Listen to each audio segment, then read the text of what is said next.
পঞ্চম শ্রেণীর প্রিয় বৃত্তি পরীক্ষার্থীরা, আর মাত্র 2-3 দিন পরেই তোমাদের বৃত্তি পরীক্ষা শুরু হবে। তোমাদের বৃত্তি পরীক্ষায় কিন্তু বৃত্ত থেকে যে কোনো প্রশ্ন থাকবেই, তাই দেরি না করে বৃত্ত থেকে কোন প্রশ্নগুলো থাকবে চলো দেখে নেই।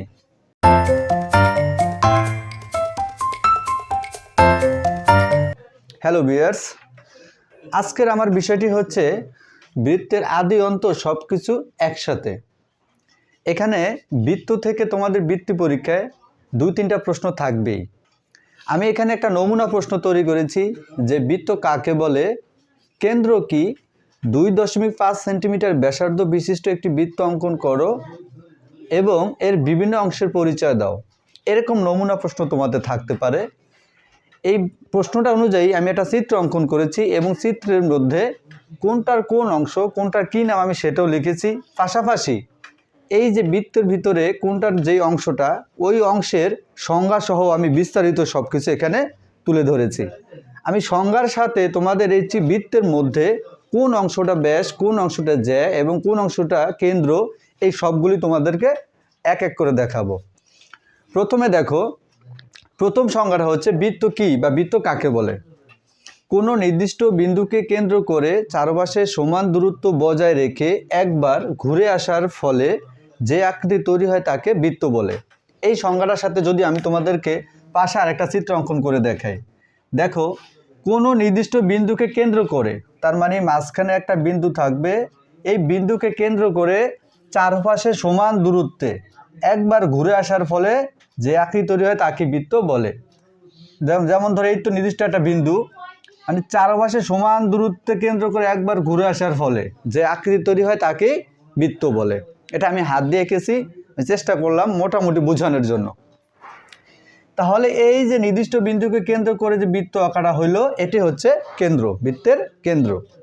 এরপর যদি আমরা খেয়াল করি যে কেন্দ্র কি বা কেন্দ্র কাকে বলে, এরকম যদি সংক্ষিপ্ত প্রশ্ন আসে তখন তোমরা কিভাবে অ্যান্সার করবে। দেখো, যে নির্দিষ্ট বিন্দুকে কেন্দ্র করে বৃত্ত আঁকা হয় তাকেই কিন্তু কেন্দ্র বলে। দেখো আমি কিন্তু এই মাঝখানের বৃত্তটাকে ধরি, আমরা কম্পাস ঘুরিয়ে তারপর বৃত্তটা অঙ্কন করি। কাকে কেন্দ্র করে? কেন্দ্রকে, এই নির্দিষ্ট বিন্দুকে কেন্দ্র করে কিন্তু বৃত্তটা আঁকা হয়। এরপর দেখো পরিধি, পরিধি কি বা পরিধি কাকে বলে, এরকম প্রশ্ন কিন্তু অনেক সময় এসেছে ইতিমধ্যে। পরিধি, যে বক্ররেখাটি বৃত্তকে আবদ্ধ করে রেখেছে তাকে পরিধি বলে। এই যে আমি একটা গোল বক্ররেখা আঁকলাম, এই যে বক্ররেখাটা, যে বক্ররেখাটা বৃত্তকে আবদ্ধ করে রাখে সেটি হচ্ছে পরিধি। তার মানে এটা হচ্ছে কি? পরিধি। এই যে মাঝখানে এই যে গোল যে বক্ররেখাটা যেটা বৃত্তটিকে আবদ্ধ করে রেখেছে, এটার নামই হচ্ছে পরিধি। এরপর আমরা দেখব ব্যাসার্ধ কাকে বলে। দেখো ব্যাসার্ধ, বৃত্তের কেন্দ্র থেকে পরিধি পর্যন্ত দূরত্বকে ব্যাসার্ধ বলে। প্রথমত আমাদেরকে জানতে হবে বৃত্তের কেন্দ্রটা কোথায়। এই মাঝখানে হচ্ছে বৃত্তের কেন্দ্র। এই বৃত্তের কেন্দ্র থেকে পরিধি পর্যন্ত দূরত্বকে ব্যাসার্ধ বলে। পরিধি হচ্ছে কোনটা? এই যে চারপাশে যে বক্ররেখাটি সেটি হচ্ছে পরিধি। তার এখানে পরিধি হচ্ছে কোনটা আমাদের? এই যে চারপাশে বক্ররেখাটি সেটাই হচ্ছে পরিধি। এখন তোমরা যদি প্রশ্ন করো যে স্যার পরিধি বৃত্তের কেন্দ্র থেকে শুধু উপর দিকে গেলে ব্যাসার্ধ পাওয়া যাবে না, এরকম কোনো কথা নাই। বৃত্তের কেন্দ্র থেকে তুমি যেদিকেই যাও সেদিকেই ব্যাসার্ধ। আমি এখন এই প্রথম চিত্রে আমি বৃত্তের কেন্দ্র থেকে উপর দিকে দিয়ে আমরা ব্যাসার্ধ চিহ্নিত করলাম। তোমরা যদি ইচ্ছা করো তাহলে তোমরা এই কেন্দ্র থেকে এই পাশেও ব্যাসার্ধ চিহ্নিত করতে পারো, কারণ বৃত্তের কেন্দ্র থেকে যে কোনো এক পাশে গেলেই তোমরা ব্যাসার্ধ পেয়ে যাবে। এটুকু বুঝতে পারছো সবাই আশা করছি। বৃত্তের কেন্দ্র থেকে পরিধি পর্যন্ত দূরত্বকে ব্যাসার্ধ বলে। এখন পরিধি কিন্তু চারপাশেই পরিধি, এর চারপাশে কি? পরিধি। এখন তুমি বৃত্তের কেন্দ্র থেকে যে কোনো এক পাশে যদি সংযোগ করো সেটি হচ্ছে আমাদের ব্যাসার্ধ। তাহলে সংজ্ঞাটা হচ্ছে কি ব্যাসার্ধের? বৃত্তের কেন্দ্র থেকে পরিধি পর্যন্ত দূরত্বকে ব্যাসার্ধ বলে। পরিধি কি সেটা কিন্তু আমি আগেই বলেছি, যে বক্ররেখাটি বৃত্তকে আবদ্ধ করে রেখেছে তাকে কিন্তু পরিধি বলে। এখন দেখো এই চিত্রে আমার এই কেন্দ্র থেকে এই সোজা আমি এঁকেছি যে এটাই হচ্ছে ব্যাসার্ধ।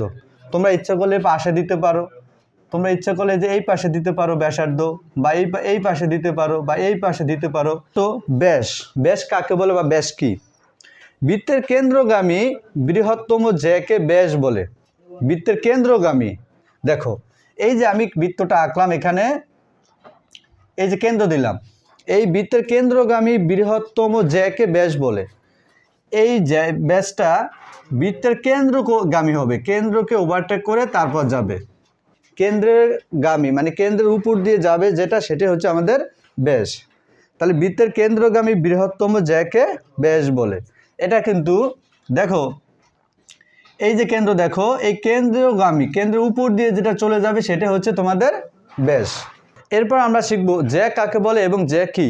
দেখো, জ্যা হলো একটি বৃত্তচাপের শেষ প্রান্ত বিন্দু দুটি সংযোগ রেখাংশ। এখানে কিন্তু আমি একটা বৃত্ত অঙ্কন করে এর বিভিন্ন অংশের নাম দিছি, কোনটার কি নাম সেটাও কিন্তু সংজ্ঞাটা আমি এখানে তুলে ধরেছি। এখন আসলে কোন অংশটা জ্যা সেটা আমরা চিহ্নিত করে তোমাদেরকে দেখাবো। দেখো, জ্যা হলো একটি বৃত্তচাপের শেষ প্রান্ত বিন্দু দুটি সংযোগকারী রেখাংশ। আমরা যখন কোনো বৃত্ত আঁকি তখন একটা বিন্দুকে কেন্দ্র করে বৃত্তটা তো আঁকি, তাই না? এই কেন্দ্রকে কেন্দ্রকে কোনো নির্দিষ্ট বিন্দু কেন্দ্র করে চারপাশে সমান দূরত্ব বজায় রেখে একবার ঘুরে আসি। এই যে আমরা আসলাম, দেখো আমি কিন্তু এই রেখাটা এখান থেকে শুরু করে এখান থেকে ঘুরিয়ে এনে কিন্তু এখানে রেখেছি, তাই না? আমি কিন্তু সংযোগ করছি, এটার সাথে কি এটা সংযোগ করেছি? সংযোগ করি নেই। কি বলছে দেখো, জ্যা হলো একটি বৃত্তচাপের শেষ প্রান্ত বিন্দু দুটির, শেষ প্রান্ত মানে কি, আমি এখান থেকে শুরু করে এনে এখান থেকে শুরু করে এনে এই যে মিশালাম, এই দুটি শেষ প্রান্ত বিন্দু দুটি সংযোগকারী রেখাংশ কি জ্যা বলে। কি বলে? জ্যা বলে। তাহলে জ্যা কি বুঝতে পারছে এবার সবাই? জ্যা হচ্ছে জ্যা হলো একটি বৃত্তচাপের শেষ প্রান্ত বিন্দু দুটি সংযোগকারী রেখাংশ। কথা বুঝতে পারছি সবাই? আচ্ছা, প্রিয় শিক্ষার্থীরা, তোমাদের পরীক্ষার সময় এই যে তোমরা আলাদা মার্ক করা চিহ্নিত অংশগুলো দেখতে পাচ্ছ, এগুলো থেকে কিন্তু যে কোনো সংক্ষিপ্ত প্রশ্ন আকারে আসতেই পারে। যেমন বৃত্ত কাকে বলে, কেন্দ্র কি, পরিধি কি, ব্যাসার্ধ কি, ব্যাস কি, জ্যা কি। নিচে আমি আরও কিছু প্রশ্ন তুলে ধরেছি, এই প্রশ্নগুলো কিন্তু মোস্ট ইম্পর্ট্যান্ট এবং এগুলো খুব সতর্কতার সাথে তোমাদেরকে খেয়াল করতে হবে। সেটা হলো কি, দেখো, বৃত্তের ব্যাসার্ধ ও ব্যাসের মধ্যে সম্পর্ক কি। এই প্রশ্নটা কিন্তু তোমাদের গণিত বইতে এই বৃত্তের অধ্যায়তেই আছে। অনেকে এই প্রশ্নটা খেয়াল করো না বা এড়িয়ে চলো বা দেখো না। এই প্রশ্নটা কিন্তু খুব গুরুত্বপূর্ণ, এটা 1 মার্কের বা 2 মার্কের সংক্ষিপ্ত প্রশ্নের জন্য আসতেই পারে। প্রশ্নটা কি, বৃত্তের ব্যাসার্ধ ও ব্যাসের মধ্যে সম্পর্ক কি। এরপর যদি আমরা পরের প্রশ্নটা খেয়াল করি, 35 মিলিমিটার ব্যাসার্ধ বিশিষ্ট একটি বৃত্ত অঙ্কন করো। প্রিয় শিক্ষার্থীরা, ব্যাসার্ধ এবং ব্যাস কোন জিনিসটা অনুযায়ী বৃত্ত অঙ্কন করতে বলা হয়েছে এটা কিন্তু তোমাদের ভালোভাবে খেয়াল রাখতে হবে। ব্যাসার্ধ বিশিষ্ট বৃত্ত অঙ্কন করতে হলে আমরা যে বৃত্ত অঙ্কনটা করব সেটার কেন্দ্র থেকে, এই কেন্দ্র থেকে পরিধি পর্যন্ত দূরত্ব হবে 35 মিলিমিটার, কারণ কেন্দ্র থেকে পরিধি পর্যন্ত দূরত্বকে বলা হয় ব্যাসার্ধ। তাহলে 35 মিলিমিটার ব্যাসার্ধ, এখানে কিন্তু ব্যাসার্ধ চাইছে, ব্যাসার্ধ বিশিষ্ট বৃত্ত অঙ্কন করতে হবে। তার মানে আমাদের এই যে কেন্দ্র থেকে এই পাশে যে আমরা বৃত্ত অঙ্কন করব এটার মাপ হবে কত, 35 মিলিমিটার। তার এই যে 35 মিলিমিটার ব্যাসার্ধ বিশিষ্ট বৃত্ত অঙ্কন করি, আমরা যদি এখন ঘুরে আনি এই পাশে যদি 35 মিলিমিটার হয় তাহলে আমাদের এই পাশেও 35 মিলিমিটার হবে নাকি? কারণ কেন্দ্র থেকে পরিধি পর্যন্ত দূরত্ব হলো ব্যাসার্ধ, তাহলে তার মানে 35 মিলিমিটার ব্যাসার্ধ, আমার চওড়া হবে কতটুকু, 35 মিলিমিটার। এক পাশে যদি 35 হয়, আমরা যদি ঘুরে আনি তাহলে আমার এই পাশেও 35 মিলিমিটার থাকতে হবে। ঠিক আছে, সবাই বুঝতে পারছি? এরপর দেখো পরের প্রশ্নটা, 44 মিলিমিটার ব্যাস বিশুদ্ধ একটি বৃত্ত অঙ্কন করো। ব্যাস কোনটাকে বলা হয়? ব্যাস হচ্ছে পুরো পথটা, বৃত্তের সম্পূর্ণ পথটা হলো কত, ব্যাস। এই যে দেখো ব্যাস, বৃত্তের কেন্দ্রগামী বৃহত্তম জ্যাকে কি বলে, ব্যাস বলে। তার মানে এই যে সোজা কেন্দ্রগামী বৃহত্তম যে রেখাটা আছে এটার নাম যদি ব্যাস হয় তাহলে এটা কত মিলিমিটার, 44 মিলিমিটার। আর এই সম্পূর্ণর যদি 44 হয়, খেয়াল করো, এই সম্পূর্ণর যদি 44 হয়, সম্পূর্ণ যদি 44 হয়, তো তুমি যখন আঁকবে তখন তুমি কত ধরে আঁকবে, 44 ধরে আঁকবে না 44-এর অর্ধেক ধরে আঁকবে? 44-এর অর্ধেক ধরে আঁকবো, কারণ আমার সম্পূর্ণ ব্যাসটা যদি 44 হয় তাহলে আমরা যখন কম্পাস দিয়ে আঁকবো তখন আমরা মাপ নিব কত, 22।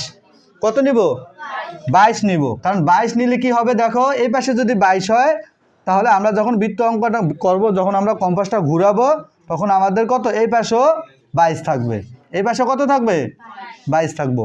এখন 22 কত, 44। তার মানে সম্পূর্ণ ব্যাসটা কত, 44। এজন্য এই বিষয়গুলো তোমাদের খুব সতর্কতার সহিত করতে হবে। ব্যাস বিশুদ্ধ চাইছে নাকি ব্যাসার্ধ বিশিষ্ট চাইছে, কি বুঝতে পারছি সবাই? যদি ব্যাসার্ধ বিশিষ্ট চায় তাহলে কেন্দ্র থেকে পরিধি পর্যন্ত দূরত্ব হলো ব্যাসার্ধ, ঠিক আছে? তার মানে অর্ধেক হচ্ছে কত, 35। তাহলে এই পাশে 35 মিলিমিটার হলে এই পাশে 35 হবে নাকি? আর এখানে 2 নম্বরে বলছে 44 মিলিমিটার ব্যাস। ব্যাস হচ্ছে কি পুরাটা যদি 44 হয়, আর তুমি কি 44 ধরে রাখবে? 44 হয়েছে কখন? সম্পূর্ণ ব্যাসটা। তাহলে সম্পূর্ণ আমি যখন বৃত্ত অঙ্কন করেছি সম্পূর্ণ হচ্ছে কত, 44। কিন্তু আমার মাপটা নিতে হবে কত? মাপটা নিতে হবে 44-এর অর্ধেক। মাপটা নিতে কত হবে? 44-এর অর্ধেক। তাহলে 44-এর অর্ধেক এ পাশে যদি 22 নেই তাহলে ঘুরে আনলে এ পাশে 22 আর এ পাশে 22, তাহলে টোটাল হলো কত, 44 মিলিমিটার ব্যাস। প্রিয় শিক্ষার্থীরা, এই বৃত্ত থেকে তোমাদের পরীক্ষায় কিছু না কিছু থাকবেই। আশা করছি আজকের এই ক্লাসটা তোমরা খুব ভালোভাবে বুঝতে পেরেছো। যদি আমার ক্লাসগুলো তোমাদের ভালো লাগে তাহলে অবশ্যই সবাই লাইক, কমেন্ট, শেয়ার এবং সাবস্ক্রাইব করে আমার চ্যানেলটির সাথে থাকবে। ধন্যবাদ সবাইকে।